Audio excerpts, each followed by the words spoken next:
Ma, totoo ba si Santa Claus? Bakit mo naman natanong, anak? Naririnig-rinig ko kasi dito sa mga bata dito. Ang sabi, totoo daw si Santa Claus. Si Santa Claus kasi siya yung nagbibigay daw ng regalo sa mga bata. Pagkagising sa umaga daw, nasa pintuan yung regalo. Sa kanila lang may Santa Claus, anak. Sa atin wala. Sana nga ma, totoo si Santa Claus eh. Gusto ko pong makakuha ng regalo sa kanya. Huwag mo lang pangarapin na totoo si Santa Claus, anak. Matulog ka na dyan. Maglatag na. Yung pintuan.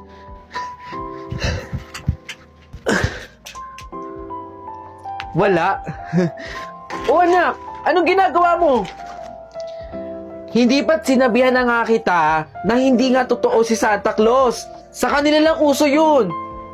Pero sana nga talaga may regalo sa pintuan. Magandang umaga, ma.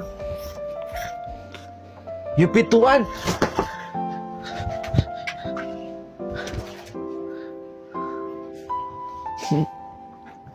Wala pa din? Magkakape na po.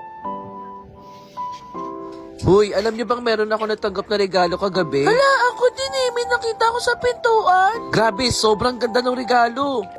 Siguro nga, para lang sa mayayaman si Santa Claus. Pero sa aming mga mahihirap, hindi naman totoo si Santa Claus. Tara, umuwi na tayo. Grabe, sobrang saya ko talaga sa regalo. Tara na, anak. Magandang umaga, ma.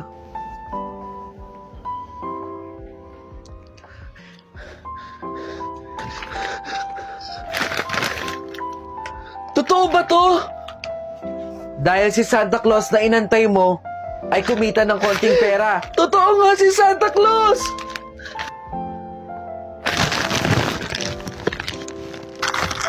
Ito po lahat. Salamat po. Ito po yung bayad ko.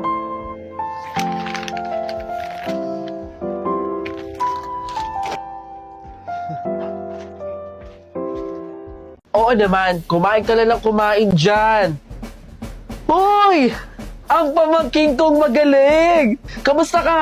Asan yung girlfriend mo? Bakit hindi mo sinama? Dapat sinama mo dito sa family reunion natin. Teka nga, ilang taon ka na ba? 26 na po ako, tita.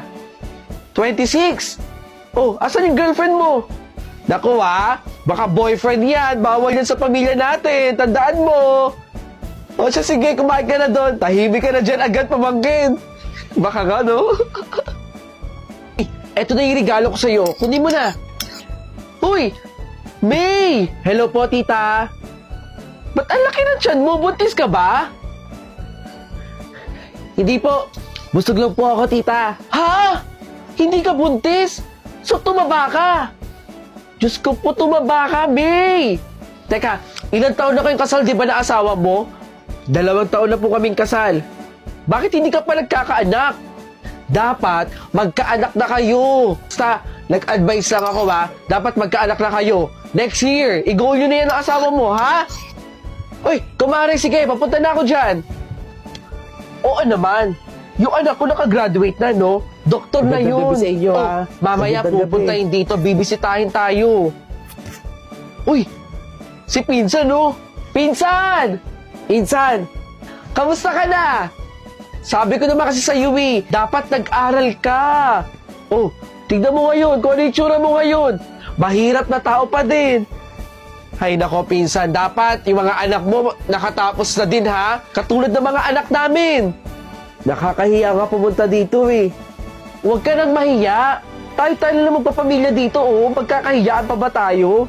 Pumasok ka dito, kumain ka dito. Marami pagkain dito. Kasi alam ko naman na hindi ka nakakakain. Pupunta din yung anak ko, yung nakasalamin. Tay? Uy! Ikaw na ba yung anak ni Pinsan? Tita, kamusta ka naman? Ginaya mo ba yung tatay mo na hindi nag-aral? Baka di ka rin nag-aral, ha? Hoy, Mark, congratulations napakagaling mo. Top-notcher ka pala sa bar exam. Uy, salamat sa pagbati, Ibig sabihin, abogado ka na? napagtapos po niya ako, gamit lang po yung negosyo niya sa paggawa ng banig. Sige, e-exit na ako ha. Bye. Mag-usap kayo. Boto niyo po ako ha. De Guzman po for President. Ako po si De La Cruz. Kumakandidato po ako bilang presidente ng Student Council. Sana po ay iboto po ninyo ako. Wow, De La Cruz! Hanggang dito ba naman? Sa Student Council election, kakalabanin mo ko? Ang lakas talaga ng loob mo, no? Well, tignan na lang natin kung sino ang mananalo sa atin. Alam ko naman na ako ang iboboto ng mga estudyante dito. At hindi ikaw. Sige na, De La Cruz. Abangan na lang natin ang resulta sa huli. Ay, De Guzman po, for President. Boto niyo po ako, ha? De La Cruz po. De La Cruz Pag ako po ang binoto ninyo, lahat po ng estudyante dito ay mabibigyan po ng regalo mula po sa akin. Hindi naman po kaya ni De La Cruz kung ano yung mga kaya po naming ibigay. Kaya, sisiguraduhin po natin na bawat classroom dito ay may electric fan. Isa po yan sa magiging project ni De Guzman. Kaya iboto niyo po ako bilang Pangulo. De Guzman po for President. Mas magaling si De La Cruz kumpara kay De Guzman. Ang bait-bait kayo ni De La Cruz kumpara dyan. Payo lang po huwag po kayong naniniwala kay De La Cruz. Kasi po, mahirap lang po si De La Cruz. At yung pondo ng Student Council, baka kunin niya. Doon niya kunin yung panggastos sa bahay nila. Kaya kahit ano po, huwag niyo na pong pakikinggan si De La Cruz. De Guzman lang po, bilang presidente. Asahan po ninyo. Umayos ka, De La Cruz. Salamat po, Salamat po sa suporta. Ang nakakuha ng mataas na boto ay walang iba kundi si De Guzman. Congratulations! Yes! Salamat po! Salamat po! Sabi ko sa'yo, De La Cruz ako ang mananalo bilang presidente. Sandali lang po, katahimikan. Disqualified po pala si De Guzman dahil sa kanyang ginawa. Ang tunay na presidente ay si De La Cruz. Salamat po! Ako na yung Pangulo ng Student Council!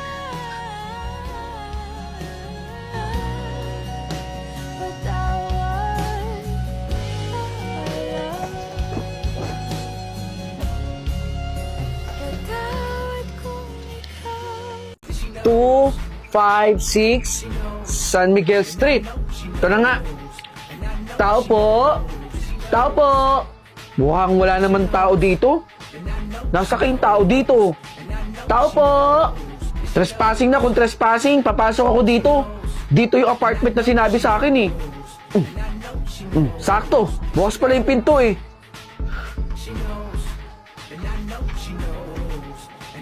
Sino ka? Hoy!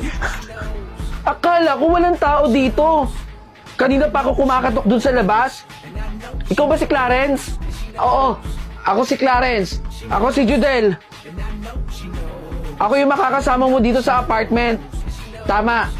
Ikaw nga yung binilin dito. Judel nga yung pangalan nun. Dito ako pinadala kaya pumasok na ako. Tama naman yung address dito Tsaka bakit hindi ka sumasagot kanina? May ginawa lang kasi ako Saan dito yung mga kwarto? Sige, tara. Papasyal kita din sa mga kwarto. Kanina pa ako kumakatok Bali, dito yung mga magiging kwarto natin. Oh, eto pala May isang kwarto pa pala dito Papasok na ako Saglit!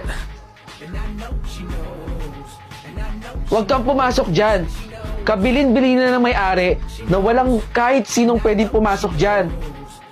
Tatlo naman yun Pwede tayong mamili, di ba? Oo nga. 3 yung kwarto. Pero 2 lang yung pinapagamit sa atin. Sumunod na lang tayo sa may-ari. Okay, sige. Hindi na ako papasok dyan. Saan ba kasi yung kwarto ko? Dito. Dito yung magiging kwarto mo. Okay. Magpahinga ka na. Judel. Hello, Ma. Ayaw po. Nakarating na po ako dito sa apartment. Nasa kwarto na po ako. Magpapahinga na nga po ako nakausap ko na po si Clarence. Sabado-linggo na lang po ako uwi dyan, Ma. Okay po. Ingat po kayo dyan, Ma. Bye po. Bakit parang may nag-CR dun? Ganda naman to Ginagamit ko naman talaga to. Hoy! Sino ka? Hindi ako si Nuka. Ako si Clarence. Ano Clarence pinagsasabi mo? Bakit ka tumatawa? Napagtripan ka na naman. Mahilig man trip mga multo dito. Naalala mo, kinuwento yun sa'yo yung kwarto na hindi mo pwedeng pasukin. Kasi doon nagpakamatay yung multo. Kaya bawal ka pumasok doon. Mahilig talaga man trip yun ng mga bago dito. Kaya nga walang tumatagal eh. Ako lang. Tara na nga. Doon tayo sa kwarto mo. Ay, naku po. Kanina pa kita inaantay, Judel.